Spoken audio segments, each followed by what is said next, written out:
the Son of God who gave himself for you, he faced the same thing, but he did not give up because of his love for you. വിശ്വാസത്തിൽ ക്ഷീണിച്ചിരിക്കുന്നതായിരിക്കുന്ന റോമിലെ വിശ്വാസികളോട് മർക്കോസിന് പറയുവാനായിട്ടുള്ളത്, നിങ്ങൾ വിശ്വസിക്കുന്നതായിരിക്കുന്ന ദൈവമായിരിക്കുന്ന കർത്താവ് എതിർപ്പുകളുടെയും പ്രതികൂലങ്ങളുടെയും നടുവിൽ അവൻ ഇട്ടേച്ചു പോയവനല്ല, അവൻ ധൈര്യത്തോടെ നിന്നു. ആ യേശുവിനെയാണ് നിങ്ങൾ അനുഗമിക്കുന്നത്. അതുകൊണ്ട് നിങ്ങൾ ഈ കഷ്ടതയുടെ നടുവിൽ നിങ്ങൾ ഉറച്ചു നിൽക്കണമെന്നാണ് മർക്കോസ് അവരോട് പറയുന്നത്. And so how should you respond to this Jesus? ഈ യേശുവിനോട് നിങ്ങൾ എങ്ങനെയാണ് പ്രതികരിക്കേണ്ടത്? Take the time and the pain to understand who he is. യേശു ആരാണെന്നുള്ളത് അറിയുവാൻ വേണ്ടി നിങ്ങൾ അല്പം ത്യാഗം സഹിക്കണം. അതിനുള്ള സമയം മാറ്റി. Understand what exactly did he come for. അവൻ എന്തിനു വേണ്ടിയാണ് വന്നതെന്നുള്ളത്. And may that create a fire in you, a love for him in you, so that you will not leave him even when things become very hard. അതെ, വളരെ എതിർപ്പുകളും കഷ്ടതകളും ജീവിതത്തിൽ വന്നാലും സൃഷ്ടിതാവായിരിക്കുന്ന ദൈവം അവനെ അറിയുവാൻ, അവന് വേണ്ടി നിൽക്കുവാനായിട്ടുള്ള ഒരു വലിയ ആവേശം, അഗ്നി നമ്മുടെ ഉള്ളിൽ കത്തിക്കട്ടെ. And the way to understand this God, the way that he has ordained for us, is in this book that he has gifted to us. അവനെ അറിയുവാനായിട്ട് അവൻ നമുക്ക് തന്നിരിക്കുന്ന വഴി എന്ന് പറയുന്നത് നമുക്ക് അവൻ നൽകിയിരിക്കുന്ന ഈ ദാനമായിരിക്കുന്ന ഈ ബൈബിളിൽ കൂടിയാണ്. We need to take God more seriously, my brothers and sisters. എൻ്റെ പ്രിയ സഹോദരന്മാരെ, നാം ദൈവത്തെ കൂടുതൽ ഗൗരവമായിട്ട് നാം. And the way to do that is to take his word seriously. അതെങ്ങനെയെന്ന് ചോദിച്ചാൽ ദൈവത്തിന്റെ വചനത്തെ നാം കാര്യമായിട്ട് എടുക്കുന്നത്. May the Spirit of God help you to do that. ദൈവത്തിന്റെ പരിശുദ്ധാത്മാവ് അങ്ങനെ ചെയ്യുവാനായിട്ട് നമ്മെ അവരെയും സഹായിക്കട്ടെ. May God bless us with these words. ദൈവത്തിന്റെ നാമം ഈ വചനങ്ങളാൽ മഹത്വപ്പെടട്ടെ.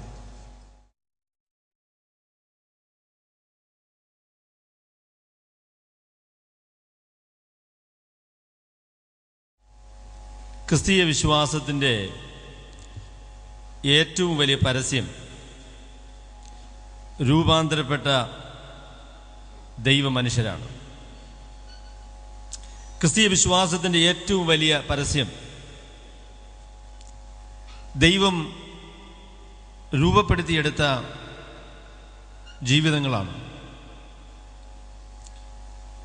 കർത്താവായ യേശു ക്രിസ്തുവിൻ്റെ അടുക്കലേക്ക് വരുന്ന ഒരു വ്യക്തി അവൻ്റെ പാപങ്ങൾ മോചിച്ചു കിട്ടുന്നു എന്ന് മാത്രമല്ല, അവൻ ക്രിസ്തുവിൽ ഒരു പുതിയ സൃഷ്ടിയായിട്ട് തീരുന്നു. അവന് ലോകത്തെയും അവൻ്റെ ജീവിതത്തിൻ്റെ സാഹചര്യങ്ങളെയും നോക്കി പഴയത് കഴിഞ്ഞുപോയി, ഇതാ എല്ലാം പുതുതായിരിക്കുന്നു എന്ന് പറയാനായിട്ട് സാധിക്കും. സാധാരണഗതിയിൽ വിശ്വാസികൾക്ക് നേരെ ലോകത്തിലുള്ളതായിരിക്കുന്ന മനുഷ്യർ പറയുന്ന ഒരു വലിയ പരാതി, പല അവസരങ്ങളിലും ആ പരാതി ഒരു പരിധി വരെ ശരിയാണ് എന്നത് വളരെ സങ്കടകരമാണ്. ആ പരാതി എന്താണെന്ന് ചോദിച്ചാൽ, ഇവർ ഈ പറയുന്നതൊക്കെ വലിയ കാര്യം തന്നെയാണ്, പക്ഷേ ഈ പറയുന്നതല്ലാതെ അതിൽ കവിഞ്ഞുള്ളതായിരിക്കുന്ന ഒരു ജീവിതവും അതിലുള്ളതായിരിക്കുന്ന ഒരു വിശ്വസ്തതയും ഒന്നും അവർക്കില്ല. അത് ലോകം നമുക്ക് നേരെ പറയുന്ന ഒരു വലിയ പരാതിയാണ്. ഒരിക്കൽ ഒരു അപ്പൻ മകളുടെ കല്യാണ സമയത്ത്, പണ്ട് കാലമാണ്, അദ്ദേഹത്തോട് മകളെ വിവാഹം കഴിക്കുന്ന പയ്യൻ്റെ അപ്പൻ ചോദിച്ചു, എന്താണ് ഇവൾക്ക് സ്ത്രീധനമായിട്ട് കൊടുക്കുന്നത്? ഞങ്ങളുടെ ഇടയിൽ സ്ത്രീധനമില്ല, അത് വേറൊരു കാര്യം. സ്ത്രീധനമായിട്ട് കൊടുക്കുന്നതെന്ന് ചോദിച്ചു. ഉടനെ അപ്പൻ പറഞ്ഞു, അവൾക്ക് ഞാൻ 1001 രൂപ കൊടുക്കും, ഈ പറഞ്ഞതല്ലാതെ അതിൽ കൂടുതൽ ഒന്നും കൊടുക്കില്ല. അപ്പോഴേ സ്വീകരിയായി, പറഞ്ഞത് മതി 1001 രൂപ. കല്യാണ സമയം ആയപ്പോഴേ ഈ 1001 രൂപ എന്ത് ചെയ്യുന്നു ചോദിച്ചു. പറഞ്ഞു, നിങ്ങൾ കേട്ടില്ലായിരുന്നു ചോദിച്ചു. ഈ പറഞ്ഞതല്ലാതെ കൂടുതലൊന്നും തരികയില്ലെന്ന് പറഞ്ഞത്. പറഞ്ഞതേ ഉള്ളൂ, അതിൽ കൂടുതലായിട്ടൊന്നും തരാനായിട്ട് തീരുമാനിച്ചിട്ടില്ല. അത് ലോകത്തുള്ള ആളുകൾ വിശ്വാസികളെ കുറിച്ച് പറയുന്ന ഒരു പരാതിയാണ്. ഇവർ ഈ പറയുന്നതല്ലാതെ അതിൽ കവിഞ്ഞതായിരിക്കുന്ന കാര്യമൊന്നും ഇവരുടെ ജീവിതത്തിലില്ല. ഇവർ പറയുന്ന കണ്ട എന്തോ ഒരു ഭയങ്കര ലോകം വേണ്ട, അല്ലേ, ഒന്നും വേണ്ട, അത് സാധാരണഗതിയിൽ നമ്മൾ മരിച്ച് അദ്ദേഹം ശവപ്പെട്ടിയിൽ കിടക്കുമ്പോൾ അവസരത്തിൽ നമുക്ക് പറയാനായിട്ടുള്ള ഒരു പാട്ടാണ്. ലോകം വേണ്ട എനിക്കൊന്നും വേണ്ട എൻ്റെ ഇദ്ദേഹത്തിന് വേണ്ടല്ലോ, അദ്ദേഹം കിടക്കല്ലേ. അത് അദ്ദേഹത്തിന് വേണ്ടിയുള്ളതായിരിക്കുന്ന ഒരു പാട്ടായതുകൊണ്ട് നമുക്ക് അങ്ങനെ വലിയ പ്രശ്നമുള്ളതായിരിക്കുന്ന ഒരു പാട്ടല്ല. എൻ്റെ പൊന്നു സഹോദരങ്ങളെ, പലപ്പോഴും പറഞ്ഞതല്ലാതെ അതിൽ കവിഞ്ഞ കാര്യങ്ങളൊന്നും പലപ്പോഴും ഇല്ല. എന്നാൽ അത് ക്രിസ്തീയമല്ല. കർത്താവായ യേശുക്രിസ്തുവിനെ പിന്തുടരുന്നവരുടെ ജീവിതത്തിൽ ദൈവത്തിന് പരിശുദ്ധാത്മാവ് വരുത്തുന്ന രൂപാന്തരമില്ലെങ്കിൽ നിങ്ങൾ പറഞ്ഞതായിരിക്കുന്ന നിങ്ങളുടെ പ്രസ്താവനകൾ വ്യർത്ഥമാണ് എന്നാണ് ദൈവത്തിന്റെ വചനം പറയുന്നത്. രൂപാന്തരമില്ലാത്തതായിരിക്കുന്ന മാനസാന്തരം, അല്ലെങ്കിൽ മാനസാന്തരമില്ലാത്തതായിരിക്കുന്ന വിശ്വാസം, അത് വിശ്വാസമല്ല എന്ന് തന്നെയാണ് ബൈബിൾ പറയുന്നത്. ഒരിക്കലൊരു മനുഷ്യന് സാക്ഷ്യം പറയാനായിട്ട് എഴുന്നേറ്റ് നിന്നു. അദ്ദേഹം പറഞ്ഞു, ഞാൻ 10 വർഷമായി ഞാൻ എൻ്റെ കർത്താവിനെ വായു കൊണ്ട് വിശ്വസിക്കുകയും ഹൃദയം കൊണ്ട് ഏറ്റുപറയുകയും ചെയ്തത് എന്ന് പറഞ്ഞു. തിരിഞ്ഞുപോയി. ഹൃദയം കൊണ്ട് വിശ്വസിക്കുകയും വായു കൊണ്ട് ഏറ്റുപറയുകയും ചെയ്തെന്നാണ് പറയാമെന്ന്. പക്ഷേ ഇദ്ദേഹം തിരിഞ്ഞുപോയി. വായു കൊണ്ട് വിശ്വസിക്കുകയും ഹൃദയം കൊണ്ട് ഏറ്റുപറയുകയും ചെയ്യാമെന്നായിപ്പോയി. അപ്പോൾ കേട്ട് ഞാൾ പറഞ്ഞു, ഞങ്ങൾക്ക് അങ്ങനെ തോന്നിയിട്ടുണ്ടെന്ന് പറഞ്ഞു. നിന്റെ വിശ്വാസം വാഗോട്ടുള്ള വിശ്വാസമാണെന്ന് നിന്നെ കണ്ടപ്പോൾ തന്നെ ഞങ്ങൾക്ക് തോന്നിയതാണ്. നീ പറഞ്ഞത് സന്തോഷമായി. എൻ്റെ പൊന്നു സഹോദരങ്ങളെ, പലപ്പോഴും നമ്മളുടെ ഈ വിശ്വാസം എന്ന് പറയുന്നത് വാഗൊണ്ട് പറയുന്ന ഒരു വിശ്വാസമായിട്ട് പലപ്പോഴും തീർന്നിട്ടുണ്ട്. അതിന് പിൻബലമായിട്ട് ദൈവത്തിന് പരിശുദ്ധാത്മാവ് ജീവിതത്തിൽ വരുത്തുന്നതായിരിക്കുന്ന രൂപാന്തരമില്ല എന്നുള്ളതായിരിക്കുന്ന പരാതി, അത് വളരെ ഗൗരവമായിരിക്കുന്ന പരാതിയാണ്. ജീവിതത്തെ ബാധിക്കാത്ത, ജീവിതത്തെ രൂപാന്തരപ്പെടുത്താത്തതായിരിക്കുന്ന വിശ്വാസം ദൈവത്തിന്റെ പരിശുദ്ധാത്മാവ് മനുഷ്യർക്ക് നൽകുന്നതായിരിക്കുന്ന വിശ്വാസമല്ല. ഇന്ന് വാഗൊണ്ട് പറയുന്ന ഒരുപാട് ആൾക്കാരുണ്ട് കേട്ടോ. വിശ്വാസികളാണ് എന്ന് പറയുന്നതിൽ ഒരു നല്ല പങ്ക് ആളുകളെ യഥാർത്ഥത്തിൽ വിശ്വാസികൾ തന്നെയാണോ എന്ന് അവരുടെ ജീവിതം നോക്കി നമ്മൾ പരീക്ഷിക്കേണ്ടതായിട്ട് ഇരിക്കുന്നു. ഒരു വൃക്ഷത്തെ അറിയുന്നതിന് ഫലം കൊണ്ടല്ലേ. ഇദ്ദേഹം തെങ്ങാന്ന് പറയുക, പക്ഷേ അതിൽ കായ്ച്ചു നിൽക്കുന്നതായിട്ടുള്ള ഫലമെന്ന് പറയുന്നത് മാങ്ങ ആണെങ്കിൽ ഇത് തെങ്ങാണോ? ഒരു വൃക്ഷത്തെ അറിയുന്നതിന്റെ ഫലം കൊണ്ടാണ്. നമ്മുടെ ജീവിതത്തെ അറിയുന്നത്, നമ്മുടെ വിശ്വാസത്തെ അളക്കുന്നത് നമ്മുടെ ജീവിതത്തിൽ ദൈവത്തിന് പരിശുദ്ധാത്മാവ് വരുത്തുന്ന രൂപാന്തരത്തിന്റെ അടിസ്ഥാനത്തിലാണ്. കർത്താവ് തന്റെ കൂടെ നിന്നതായിരിക്കുന്ന ചില ആളോട് പറഞ്ഞു, കർത്താവേ കർത്താവേ എന്ന് പറയുന്ന ഏവനുമല്ല.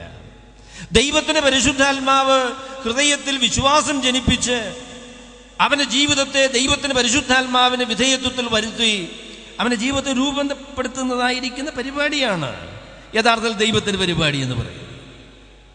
എൻ്റെ പൊന്നു സഹോദരങ്ങളെ, ദൈവത്തിന്റെ പരിശുദ്ധാത്മാവ് വിശ്വാസികൾ ഇത് ചെയ്യും എന്നുള്ളതാണ് നാം ദൈവവചനത്തിൽ നിന്ന് മനസ്സിലാക്കുന്നതായിട്ടുള്ള കാര്യം. അപ്പം അതുകൊണ്ട് ഞാൻ കഴിഞ്ഞ മണിക്കൂറിൽ നിങ്ങളോട് പറഞ്ഞത്, നാം എന്താണ് പ്രസംഗിക്കേണ്ടത്, നാം എന്താണ് വിശ്വസിക്കേണ്ടത് എന്നുള്ളതായിരിക്കുന്ന കാര്യമാണ്. ഞാൻ ഈ മണിക്കൂറെന്ന് പറയുന്നില്ല, ശേഷിക്കുന്നതായിരിക്കുന്ന മിനിറ്റുകളിൽ നിങ്ങളോട് പറയാൻ ആഗ്രഹിക്കുന്നത് അതിനനുസൃതമായിരിക്കുന്ന ജീവിതത്തെക്കുറിച്ചാണ്. വിശ്വാസവും ജീവിതവും ഒരു പക്ഷിയുടെ 2 ചിറകുകൾ പോലെയാണ്. വിശ്വാസവും ജീവിതവും ഒരു പക്ഷിയുടെ 2 ചിറകുകൾ പോലെയാണ്. ഒരു ചിറക് കൊണ്ട് പറക്കുന്നു എന്ന് ഓർത്തു നോക്കിയേ. ചിലർ പറയും എനിക്ക് നല്ല ജീവിതമാണ്, മദർ തെരേസ, എന്തൊരു ജീവിതം. പക്ഷേ അദ്ദേഹത്തെ പരിശോധിച്ച് നോക്കിയിട്ട് ഒരു ചിറകേ ഉള്ളെന്നാണ് തോന്നുന്നത്. ഒരു ചിറക് കൊണ്ട് പറക്കാൻ പറ്റില്ല. ഇത് വിശ്വാസവും ജീവിതവും വേണം. സത്യവിശ്വാസം, ആ സത്യവിശ്വാസം ഉളവാക്കുന്നതായിരിക്കുന്ന ജീവിതത്തിന്റെ രൂപാന്തരം, അതാണ് ദൈവം നമ്മിൽ നിന്ന് ആവശ്യപ്പെടുന്നത്. ഞാൻ വായിച്ചതായിരിക്കുന്ന വാക്യം, അതിലേക്ക് ഞാൻ മടങ്ങി വരുന്നു. എഫേസ്യ ലേഖനം, അപ്പസ്തലനായ പൗലോസ് തിമോഥെയോസിന് എഴുതുന്നതായിരിക്കുന്ന ലേഖനം, അതിൻ്റെ 1 തിമോഥെയോസിന്റെ 1-ാമത്തെ അധ്യായത്തിന്റെ 5-ാമത്തെ വാക്യമാണ്. ആജ്ഞയുടെ ഉദ്ദേശ്യമോ ശുദ്ധ ഹൃദയം, നല്ല മനസാക്ഷി, നിർവ്യാജ വിശ്വാസം എന്നിവയാൽ ഉളവാകുന്ന സ്നേഹം തന്നെ. നീ എഫേസോസിൽ താമസിക്കണമെന്ന് ഞാൻ മക്കദോന്യയ്ക്ക് പോകുമ്പോൾ അപേക്ഷിച്ചതുപോലെ ഇപ്പോഴും ചെയ്യുന്നു. അന്യത ഉപദേശിക്കരുത് എന്നും വിശ്വാസമെന്ന ദൈവവ്യവസ്ഥയ്ക്കല്ല, തർക്കങ്ങൾക്ക് മാത്രം ഉതകുന്ന കെട്ടുകഥകളെയും അന്തമില്ലാത്ത വംശാവലികളെയും ശ്രദ്ധിക്കരുതെന്നും ചിലരോട് ആജ്ഞാപിക്കണം. എൻ്റെ പ്രിയമുള്ളവരെ, നമ്മളുടെ വിശ്വാസം സത്യവിശ്വാസമായിരിക്കണം. സത്യവിശ്വാസം എന്നുള്ള അടിസ്ഥാനത്തിൻ്റെ മേൽ മാത്രമേ ക്രിസ്തീയ ജീവിതം എന്നുള്ളതായിരിക്കുന്ന സൗധം പടുത്തുയർത്തുവാനായിട്ട് സാധിക്കുകയുള്ളൂ. കർത്താവായ യേശുക്രിസ്തു എന്ന ഇട്ടിരിക്കുന്ന അടിസ്ഥാനമല്ലാതെ മറ്റൊന്ന് ഇടുവാൻ ആർക്കും കഴിയുകയില്ല, അതിനുള്ള അനുവാദവുമില്ല. അപ്പസ്തലന്മാരും പ്രവാചകന്മാരും എന്നുള്ള അടിസ്ഥാനത്തിൻ്റെ മേൽ ക്രിസ്തു തന്നെ മൂലക്കല്ലായിരിക്കെ ദൈവത്തിൻ്റെ സഭയെ ദൈവം അതിൻ്റെ അടിസ്ഥാനത്തിൻ്റെ മേലാണ് പണിതിരിക്കുന്നത്.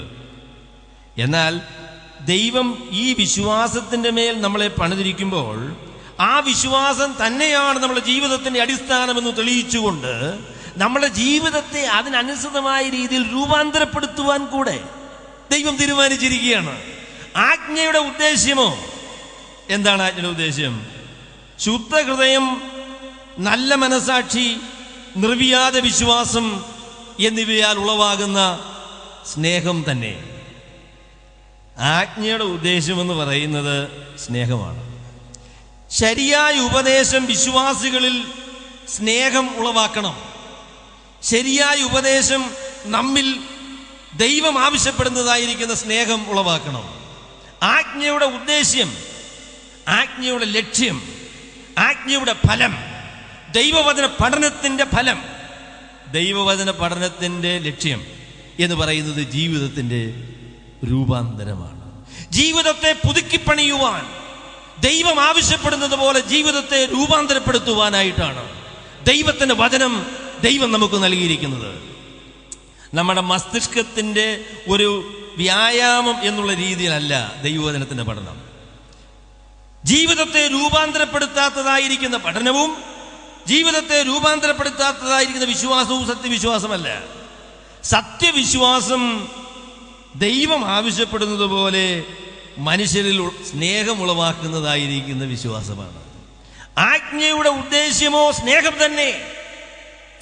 എൻ്റെ പൊന്നു സഹോദരങ്ങളെ, ഞാൻ ചോദിക്കട്ടെ, നിങ്ങളുടെയൊക്കെ സഭയിൽ സ്നേഹം എങ്ങനെയുണ്ട്? എന്നോട് കള്ളം പറഞ്ഞൊരു കാര്യമൊന്നുമില്ല. സ്നേഹമുണ്ടോ? ശരിക്കുണ്ടോ? സ്നേഹമുള്ള സഭകളെ കാണാനായിട്ട് ഒരുപാട് സഞ്ചരിക്കണം. ഒരുപാട് വിശ്വാസമൊക്കെ ആൾക്കാർ പറയുന്നുണ്ട്. ഞാൻ പറയട്ടെ, എന്തിനാ ജനറൽ കൺവെൻഷന് പോലീസ് കാവല്? സ്റ്റേറ്റില് എല്ലാവരും കൂടെ ഒരുമിച്ച് കൂടുന്നതായിരിക്കുന്ന വിശ്വാസ വീരന്മാരായിരിക്കുന്ന ആളുകൾ സമ്മേളനത്തിന് എന്തിനാ പോലീസ് കാവല്? ആ നിലയിൽ വിശ്വാസ സമൂഹം എത്തിയിട്ടുണ്ട്. ഇവിടെ വിശ്വാസം പണിയാനും ദൈവരാജ്യം പണിയാനുമല്ല ആളുകളുടെ ലക്ഷ്യം, സ്വാർത്ഥ താല്പര്യങ്ങൾക്ക് വേണ്ടി. ഇവിടെ അവർക്ക് വേണ്ടി തന്നെ സാമ്രാജ്യങ്ങൾ കെട്ടിയുണ്ടാക്കുവാൻ മനുഷ്യന് വ്യർത്ഥമായിരിക്കുന്ന അധ്വാനമാണ് ആത്മീയ അഭ്യാസം എന്ന് പറയുന്നത്. ദൈവത്തെ പ്രസാദിപ്പിക്കുവാൻ ആർക്കാണ് താല്പര്യം? ഇവിടെ രാജ്യങ്ങൾ പണിത്, കോട്ടകൾ പണിത്, ഇവിടെ സാമ്രാജ്യങ്ങൾ പണിത്. എനിക്ക് 1000 സഭയുണ്ടെന്ന്, ഓരോ സഭയിലും 1000-ലധികം ആൾക്കാരുണ്ടെന്ന്, അത് പരസ്യപ്പെടുത്തുക എന്നുള്ളതാണ് ഉദ്ദേശ്യം. ദൈവത്തെ അന്വേഷിക്കുവാനും ദൈവത്തിന് വഴിതിരിയുവാനും ഇന്ന് മനുഷ്യർക്ക് മനസ്സില്ല. സ്നേഹം ഇല്ല, സ്നേഹം ഇല്ല. എൻ്റെ പ്രിയ സഹോദരങ്ങളെ, ഞാൻ ചോദിക്കട്ടെ, കർത്താവായ യേശുക്രിസ്തു തന്റെ ശിഷ്യന്മാരോട് എന്താ പറഞ്ഞേ? നിങ്ങളെ തിരിച്ചറിയാനുള്ള വഴി എന്താ? തിരിച്ചറിയാനുള്ള വഴി ഞാൻ പറയാം, മീശ പഠിച്ചു കളയുക. അതാണ് തിരിച്ചറിയാനുള്ള വഴി. മീശ ഉണ്ടാകാൻ പാടില്ല. എനിക്ക് ഇച്ചിരി മീശയുണ്ട്, അത് പ്രശ്നമാണ്. മീശ പഠിക്കുക, വെള്ളയുടുപ്പിടുക. പിന്നെ ആ വെള്ളയുടുപ്പ് എന്ത് ചെയ്യണം? അത് നീട്ടി നല്ല ഫുൾ കൈ ഉള്ളതായിരിക്കുന്ന ഷർട്ടായിരിക്കും. പിന്നെ എന്ത് വേണം? മറ്റേ ചില ലക്ഷണങ്ങളൊക്കെ ഉണ്ട്. അങ്ങനെയാണ് വിശ്വാസികളെ തിരിച്ചറിയാനുള്ള വഴി. ബൈബിളിലെ വഴിയല്ല കേട്ടോ, ബൈബിളിലെ വഴിയല്ല. ബൈബിളിലെ വഴി എന്ന് പറയുന്നത്, നിങ്ങൾ തമ്മിൽ സ്നേഹിക്കുന്നുവെങ്കിൽ നിങ്ങൾ എൻ്റെ ശിഷ്യന്മാരെന്ന് സകലരും അറിയും. ദൈവസ്നേഹത്തിന്റെ പേരിൽ വിശ്വാസികളെ തിരിച്ചറിയുന്ന ആ സംവിധാനം ഇന്ന് എവിടെയാണ്? ദൈവസ്നേഹത്തിന്റെ പേരിൽ വിശ്വാസികളെ തിരിച്ചറിയുന്ന സഹോദരീ സഹോദരന്മാർക്ക് വേണ്ടി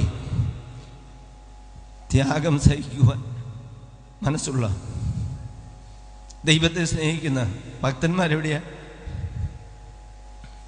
ആജ്ഞയുടെ ഉദ്ദേശ്യമോ സ്നേഹം തന്നെ.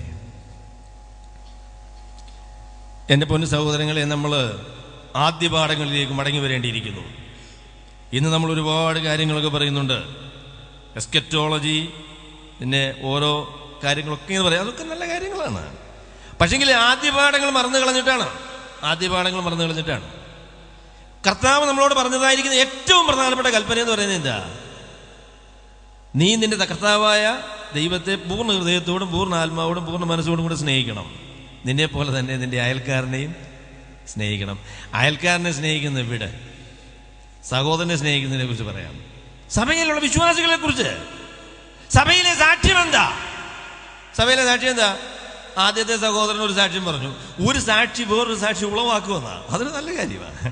ഒരു സാക്ഷ്യം പറഞ്ഞു കഴിഞ്ഞപ്പം അവിടെ ഇരുന്നായിരുന്നില്ല, 1-2 പേര് ചാടി എഴുന്നേക്കാൻ തുടങ്ങിയതാണ്. അങ്ങനെയാണ് ഒരു സാക്ഷി വേറൊരു സാക്ഷിയെ ഉളവാക്കുന്നത്. അവന് വെച്ച് പറയാനാണ് രണ്ടാമത്തെ സാക്ഷ്യം. അതാണ് സാക്ഷ്യം, ഒരു സാക്ഷിയെ ഉളവാക്കുന്നത്. എൻ്റെ പൊന്നു സഹോദരങ്ങളെ, ഞാൻ പറയാം, ആജ്ഞയുടെ ഉദ്ദേശ്യമോ സ്നേഹം തന്നെ.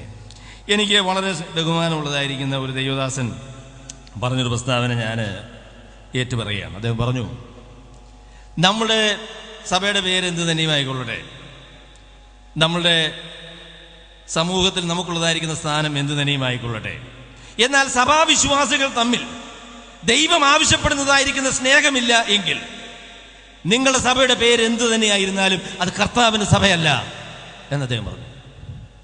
ഞാനതിനോട് യോജിക്കുന്നു.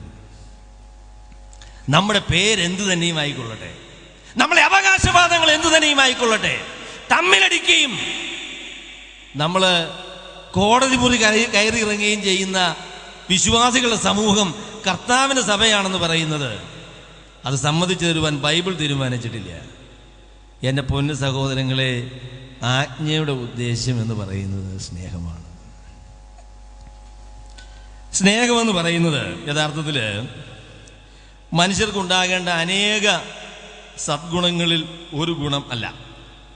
നിങ്ങളത് സ്നേഹത്തെക്കുറിച്ച് പഠിച്ചു വരുമ്പോൾ നിങ്ങൾക്ക് മനസ്സിലാവും. സ്നേഹമെന്ന് പറയുന്നത് മനുഷ്യർക്ക് ഉണ്ടാകേണ്ടതായിരിക്കുന്ന അനേക ഗുണങ്ങളുടെ കൂട്ടത്തിലുള്ള ഒരു ഗുണമല്ല. പിന്നെയോ ദൈവത്തിൻ്റെ പരിശുദ്ധാത്മാവ് വിശ്വാസികൾ ഉളവാക്കുന്നതായിരിക്കുന്ന സ്വഭാവ രൂപീകരണത്തിൻ്റെ ആകത്തുകയാണ്. സ്നേഹമെന്ന് പറയുന്നത് ദൈവത്തിൻ്റെ പരിശുദ്ധാത്മാവ് വിശ്വാസികളിൽ ഉളവാക്കുന്ന രൂപാന്തരത്തിൻ്റെ ആകത്തുകയാണ്. 1 കൊരിന്ത്യർ 13-ാമത്തെ അധ്യായം നിങ്ങൾ വായിച്ചു നോക്കണം.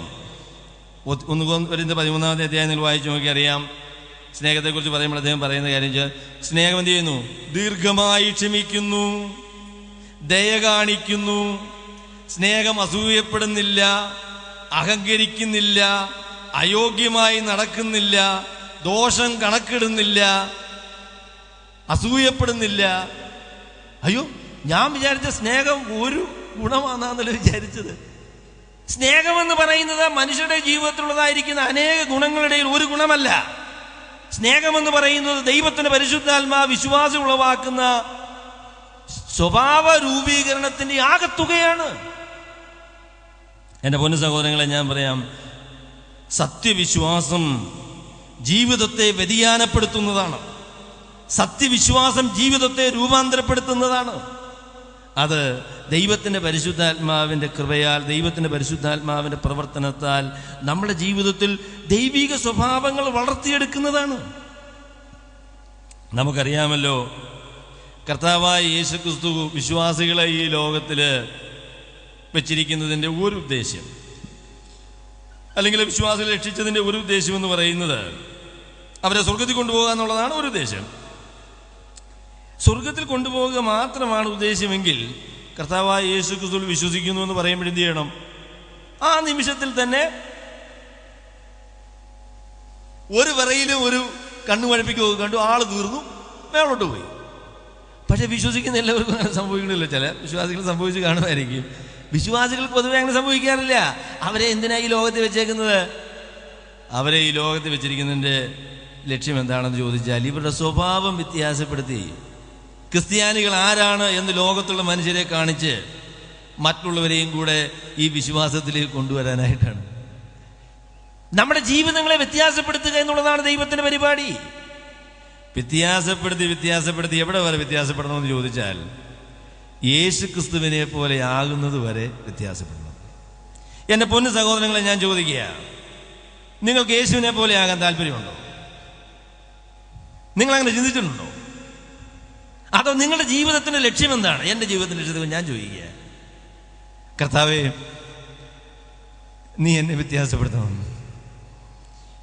എന്നെ കാണുന്ന മനുഷ്യര് എൻ്റെ കർത്താവിൻ്റെ ചില സ്വഭാവ സവിശേഷതകളെങ്കിലും എന്നിലുണ്ട് എന്ന് അവർക്ക് തോന്നണം.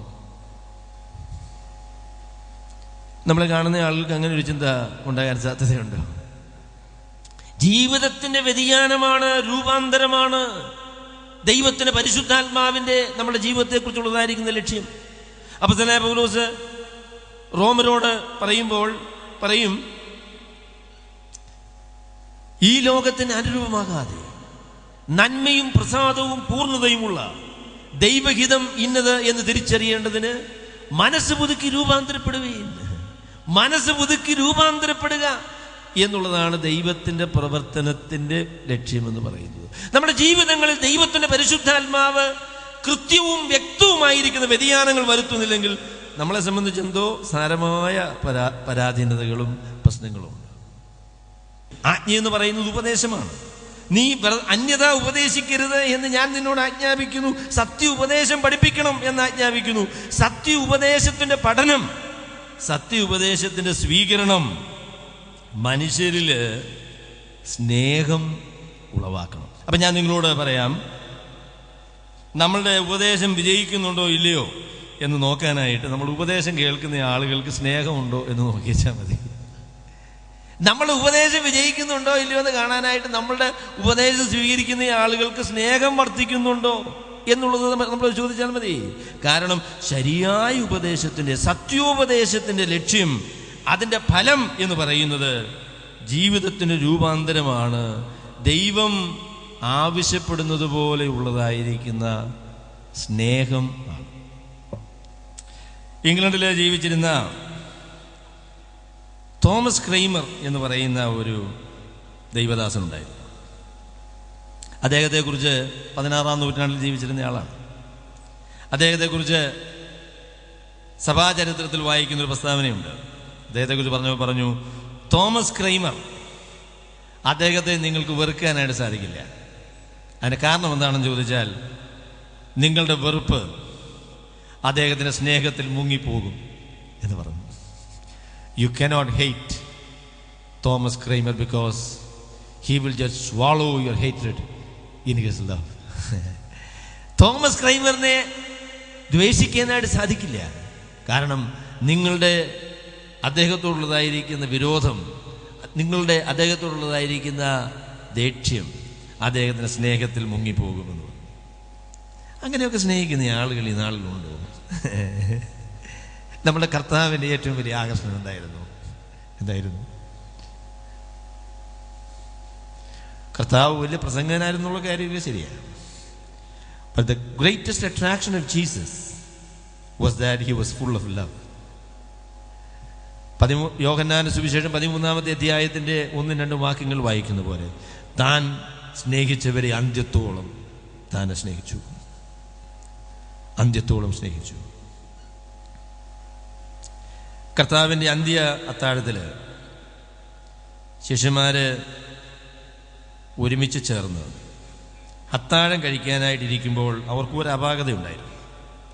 അതിന് കാര്യം, ആ അപാകത എന്താണെന്ന് ചോദിച്ചാൽ അവർ മലിനമായ കാലുകളോടുകൂടെയാണ് ഭക്ഷണം കഴിക്കാനിരുന്നത്.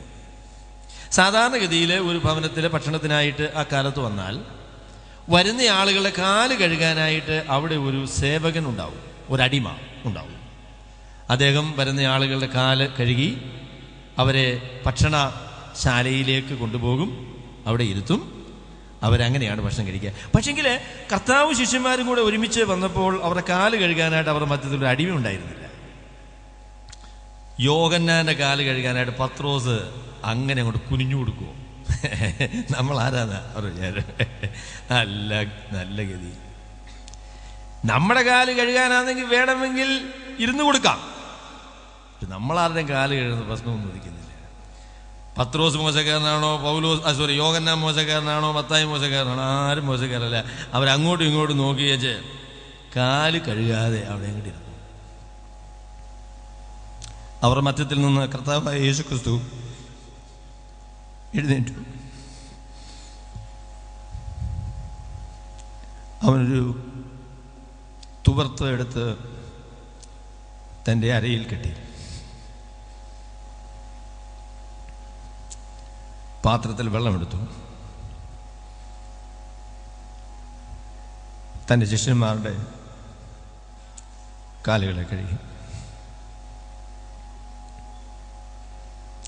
പത്രോസിനിടയ്ക്ക് വന്നപ്പോഴേ കർത്താവ് തൻ്റെ കാല് കഴുകുന്നത് പത്രോസ് തീരെ സഹിച്ചില്ല. കർത്താവേ, നീ എൻ്റെ കാല് കഴുകാനായിട്ട് ഞാൻ സമ്മതിക്കില്ല. കർത്താവ് പറഞ്ഞു, ഞാൻ നിന്റെ കാല് കഴുകുന്നില്ലെങ്കിൽ നിനക്കെന്നോട് ഒരു കൂട്ടായ്മയുമില്ല. മനുഷ്യപുത്രൻ ശുശ്രൂഷ ഏൽക്കുവാനല്ല, ശുശ്രൂഷിക്കുവാനും അനേകർക്ക് വേണ്ടി തൻ്റെ ജീവനെ മറുവിലയായി കൊടുപ്പാനും അത്ര വന്നത്. ഇന്ന് നമ്മളെപ്പോലെയുള്ള ഭക്തന്മാര് കർത്താവിൻ്റെ ശിഷ്യന്മാരാണ്. പക്ഷേ കർത്താവിന് പറ്റിയ പരാജയം നമുക്ക് പറ്റരുത് എന്നുള്ളതായിരിക്കും നിർബന്ധം നമുക്കുണ്ട്. നമ്മൾ ആരുടെയും കാല് കഴുകുകയില്ല. നമ്മൾ വന്നിരിക്കുന്നത് എന്തിനാന്ന് ചോദിച്ചാൽ ശുശ്രൂഷ ചെയ്യാനല്ല, ശുശ്രൂഷ സ്വീകരിക്കാനും അനേകരെ മറുവിലയാക്കാനും വേണ്ടി വന്നിരിക്കുകയാണ്. അതാണ് നമ്മുടെ ലക്ഷ്യം. ശുശ്രൂഷിക്കുവാനല്ല. പന്തിയിൽ മുഖ്യാസനം, അങ്ങാടിയിൽ വന്ദനം, പാസ്റ്ററെ എന്ന് മറ്റുള്ളവർ വിളിക്കുന്നത്, ഇതൊക്കെ പരീക്ഷമാർക്ക് വേണ്ടിയുള്ള കാര്യമില്ലേ? നമ്മളങ്ങനെ ഒന്നും അല്ല.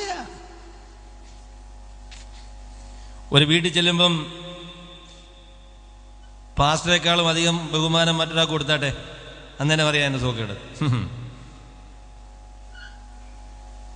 പള്ളിയിൽ പന്തിയിൽ മുഖ്യാസനം, അങ്ങാടിയിൽ വന്ദനം, മനുഷ്യര് പാസ്റ്ററെ എന്ന് വിളിക്കുന്നത്, ഇതൊക്കെയാണ് നമ്മളുടെ ജീവിതത്തിലെ വലിയ കാര്യങ്ങൾ.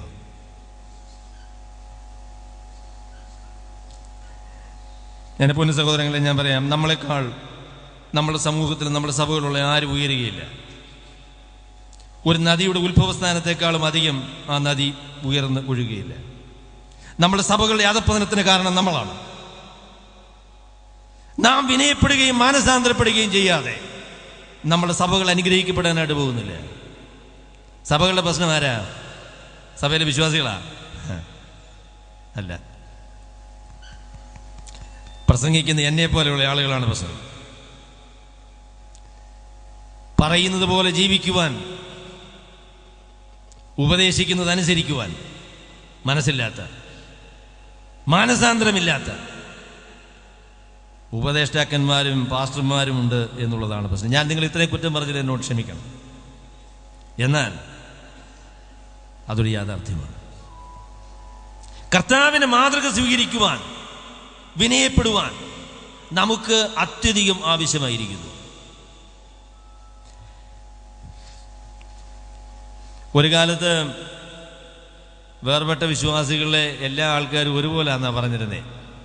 വിശ്വാസികളുടെ പൗരോഹിത്യം എന്നാണ് അവരതിനെ വിളിച്ചിരുന്നത്. എല്ലാവർക്കും ദൈവത്തിൻ്റെ സന്നിധിയിലേക്ക് പ്രവേശനമുണ്ട്. കർത്താവിൻ്റെ അടുക്കൽ നമ്മളെല്ലാവരും തുല്യരാണ്. ഇപ്പോഴും അങ്ങനെ തന്നെയാണോ? നമ്മളെല്ലാവരും ഒരുപോലാണോ? വിശ്വാസികളെ കുറിച്ച് പറയണേ. നമുക്ക് എല്ലാവർക്കും ദൈവത്തിൻ്റെ പ്രവേശനമുണ്ടോ? അതോ മധ്യസ്ഥന്മാരെ വേണോ? ഞാൻ വിചാരിക്കുന്നു, പാലക്കാടാണോ അതോ കോയമ്പത്തൂരാണോ പ്രാർത്ഥിച്ചാൽ ഫലിക്കുന്ന ഒരു പാസ്റ്ററുണ്ട്. അദ്ദേഹത്തിന്റെ അടുക്ക പോണം, അല്ലാതെ നമുക്ക് പറ്റില്ല. അത് ശരി. നമുക്ക് മധ്യസ്ഥന്മാരില്ല. ഇല്ല, ഉണ്ടോ? കർത്താവായ യേശുക്രിസ്തു എന്ന ഏക മധ്യസ്ഥനല്ലാതെ മറ്റു മധ്യസ്ഥന്മാരൊന്നുമില്ല.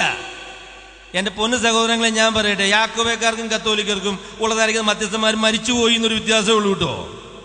ഇന്ന് മധ്യസ്ഥന്മാരെ ഇടയ്ക്ക് നിർത്തി കർത്താവിന് കൈക്കൂലി കൊടുത്ത് പ്രാർത്ഥന കേൾപ്പിക്കുന്ന ഒരു രീതിയിലേക്ക് നമ്മളൊക്കെ വന്നിട്ടുണ്ട്. ദൈവസന്നിധിയിൽ എല്ലാവർക്കും ഒന്നും സ്ഥാനമില്ല. ചില പ്രത്യേക തന്ത്രങ്ങൾ പ്രയോഗിക്കുന്ന കുറെ ബിരുദന്മാരുണ്ട്. അവരുടെ ആ ഒരു മധ്യസ്ഥതയിൽ മാത്രമേ ഇന്ന് കാര്യങ്ങൾ നടക്കുകയുള്ളൂ. അങ്ങനെ സ്ഥിതിയായിട്ടുണ്ട്. നമുക്ക് മാനസാന്തരം ആവശ്യമാണ്. നമുക്കൊരു മടങ്ങി വരവ് ആവശ്യമാണ്. കർത്താവായ യേശുക്രിസ്തുവിന്റെ മാതൃക സ്വീകരിക്കുവാനായിട്ട് നമുക്ക് ആവശ്യമുണ്ട്. ആജ്ഞയുടെ ഉദ്ദേശ്യം സ്നേഹം തന്നെ. ഈ സ്നേഹത്തെ വിശദീകരിക്കുന്നതായിട്ടുള്ള 3 വാക്കുകളുണ്ട്. ഞാനത് വേഗം ഒന്ന് സ്പർശിച്ച് അവസാനിപ്പിക്കാം. ശുദ്ധ ഹൃദയം, നല്ല മനസാക്ഷി, നിർവ്യാജ വിശ്വാസം എന്നിവയാൽ ഉളവാകുന്ന സ്നേഹം തന്നെ.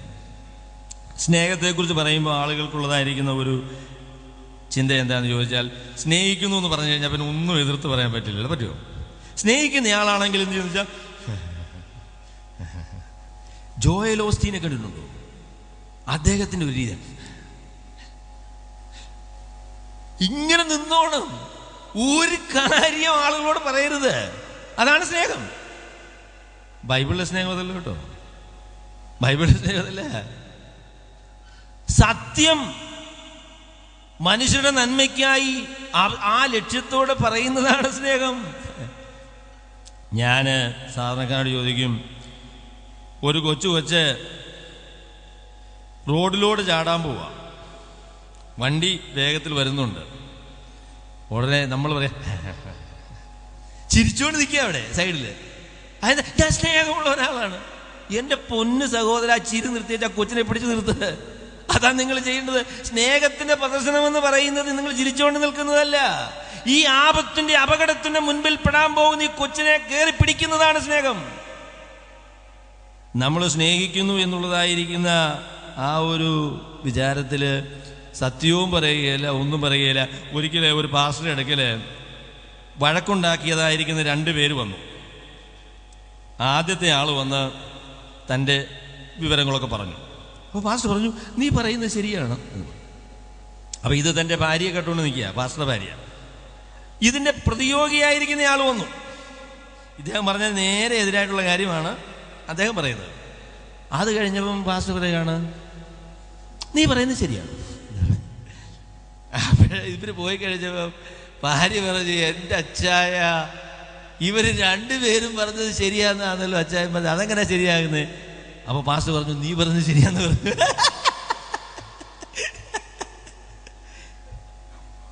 നമ്മളുടെ ശരിയായുള്ള നിലപാട് എന്താന്ന് ചോദിച്ചാൽ ആര് പറയുന്നതിന് നമ്മൾ എതിർക്കിട്ട് നമ്മളെന്താ വെറുതെ ഈ മേക്കിട്ട് കയറാൻ പോണേ അല്ലേ? ഉപദ്രവമൊന്നും ഉണ്ടാക്കാതെ നമ്മൾ പറഞ്ഞ കാര്യങ്ങളൊക്കെ അങ്ങനെ സമ്മതിച്ചു കൊടുത്ത് അങ്ങനെ നിൽക്കുന്നതാണ് സ്നേഹമെന്നാണ് ആളുകളുടെ വിചാരം. അല്ല കേട്ടോ. സത്യം സംസാരിക്കുവാൻ, മനുഷ്യരുടെ പ്രാണനെ നാശത്തിൽ നിന്ന് വലിച്ചെടുക്കുവാൻ, അവരോട് സത്യം പറയുവാൻ, അവർക്ക് നന്മ വരുന്ന കാര്യങ്ങൾ പറയുവാൻ അതിനുള്ള മനസ്സ് വേണം. സ്പർജൻ എന്ന് പറയുന്ന ദൈവദാസൻ പറഞ്ഞൊരു പ്രസ്താവന ഞാൻ പറയട്ടെ. അദ്ദേഹം പറഞ്ഞു, മനുഷ്യർ കേൾക്കാൻ ഇഷ്ടപ്പെടുന്ന കാര്യമല്ല, അവർ ഒരു കാലത്ത് കേട്ടിരുന്നുവെങ്കിൽ എന്ന് ആശിക്കുന്ന കാര്യമാണ് നിങ്ങൾ അവരോട് പറയേണ്ടത്. മനുഷ്യർ കേൾക്കുവാൻ ഇഷ്ടപ്പെടുന്ന കാര്യമല്ല, ഒരിക്കൽ അവർ തിരിഞ്ഞു നോക്കുമ്പോൾ കേട്ടിരുന്നുവെങ്കിൽ എന്ന് ആശിക്കുന്നതായിരിക്കുന്ന കാര്യമാണ് നിങ്ങൾ അവരോട് പറയേണ്ടത്. ഒരു പ്രശ്നത്തിന് നടുവിൽ അതിനൊരു നല്ല ദൈവഹിതപ്രകാരമുള്ളതായിരിക്കുന്ന ഒരു നിർദ്ദേശം അവരോട് പറഞ്ഞ് കുറേ വർഷങ്ങൾ കഴിഞ്ഞിട്ട് അവർ തിരിഞ്ഞു നോക്കുമ്പോൾ എൻ്റെ അച്ചായ അല്ലെങ്കിൽ എൻ്റെ പാസ്റ്റർ എന്ന് പറഞ്ഞ് അന്ന് കേട്ടപ്പോൾ എനിക്ക് വലിയ പ്രയാസം തോന്നിയെങ്കിലും അതൊരു വലിയ അനുഗ്രഹമായി എന്ന് പറയാനുള്ളതായിരിക്കുന്ന ഒരു അവസരമാണ് എൻ്റെ പ്രിയമുള്ളവരെ നമുക്ക് ആവശ്യം.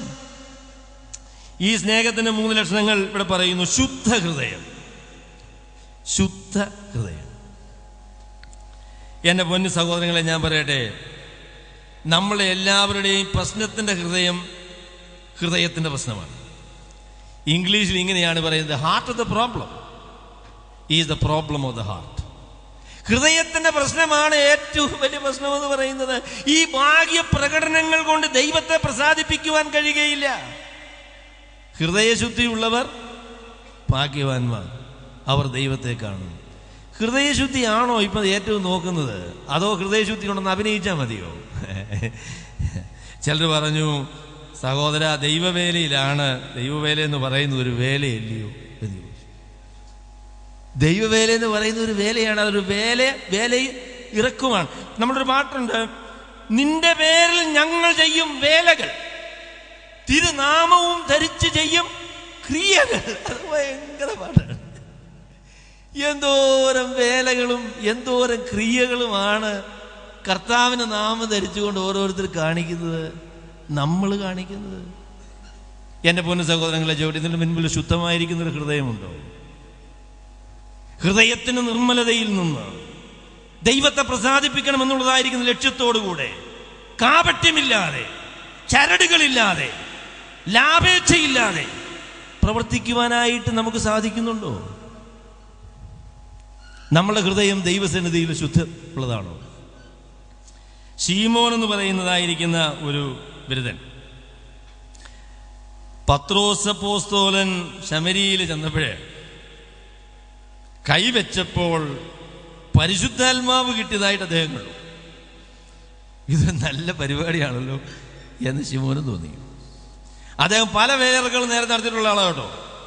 മഹദി എന്ന് പറയുന്ന ഒരാളാണെന്നാണ് ആളുകൾ വിചാരിച്ചത് അദ്ദേഹത്തെ കുറിച്ച്. മഹദി കൂടിയ ആളാണ്. അപ്പൊ അതിനേക്കാളും പിന്നെ കടുവായെ പിടിക്കുന്ന കിടുവ എന്ന് പറഞ്ഞ പോലെ ദേണ്ട വന്ന് കിടക്കുന്നു പത്രോസ് എന്ന് പറഞ്ഞ ഒരാള്. നമ്മൾ ഈ മഹദിയ ഗീതിയാന്ന് പറഞ്ഞൊക്കെ നിൽക്കുകയായിരുന്നു. ഇപ്പൊ അതിനേക്കാളും കൂടിയ ആളാ വന്ന് കിടക്കണേ. കൈവച്ച പരിശുദ്ധാത്മാവ് കിട്ടുന്നൊരു പരിപാടി. അവ ഈ മഹദിപ്പണി കാണിച്ച് കുറച്ച് കാശ് കൈ കിട്ടിയിട്ടുണ്ട് കേട്ടോ. ഒന്ന് വെച്ചാൽ രണ്ട് കിട്ടും. അതാണ് നമ്മൾ ശീമോന്റെ തന്ത്രം എന്ന് പറയുന്നത്. പുള്ളി ആ കാശുമായിട്ട് പത്രോസ് അപ്പോസ്തലനെ അടുക്കണമെന്ന് പറഞ്ഞു. ഈ പരിപാടി നമുക്ക് വേണം. ഇത്രയും നാൾ നമ്മൾ കളിച്ചതായിരിക്കുന്ന വേലയിൽ ഞാൻ കണ്ട ഏറ്റവും നല്ല വേല എന്ന് പറയുന്നത് ഇതാണ്. അപ്പൊ അതുകൊണ്ട് കാശ് വേണം, എത്ര വേണം ചോദിച്ചേക്കൂ, അത് ഉടനെ തന്നെ തന്നേക്കാം, ഈ പണി നമുക്ക് വേണമെന്ന് പറഞ്ഞു.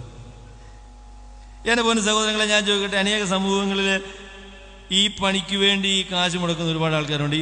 ഇറക്കുമതി ചെയ്തതായിരിക്കുന്ന ഒരുപാട് വിദ്യകളുണ്ട് കേട്ടോ. തൊടുക, അല്ലേ? എന്റെ ദൈവമേ, എന്തൊരു വലിയ ആകർഷണമാണെന്നറിയാമോ? എന്തൊരു പരിപാടിയാണ്. ശുദ്ധഹൃദയം ചാകുന്ന ഉടനെ, അതിനു മുമ്പ്, ചത്തു കഴിഞ്ഞാൽ പിന്നെ അത് പറയാൻ പറ്റില്ലല്ലോ, അല്ലേ? ദൈവസന്നിധിയിൽ ഇങ്ങനെ പറഞ്ഞ് മരിക്കണമെന്ന് എനിക്കൊരാഗ്രഹമുണ്ട്. കർത്താവേ, ദൈവത്തിൻ്റെ പരിശുദ്ധാത്മാവിൻ്റെ സഹായത്തോടു കൂടെ ചെയ്ത കാര്യമൊക്കെ ഒരു നല്ല ഹൃദയത്തിൽ നിന്നാണ്.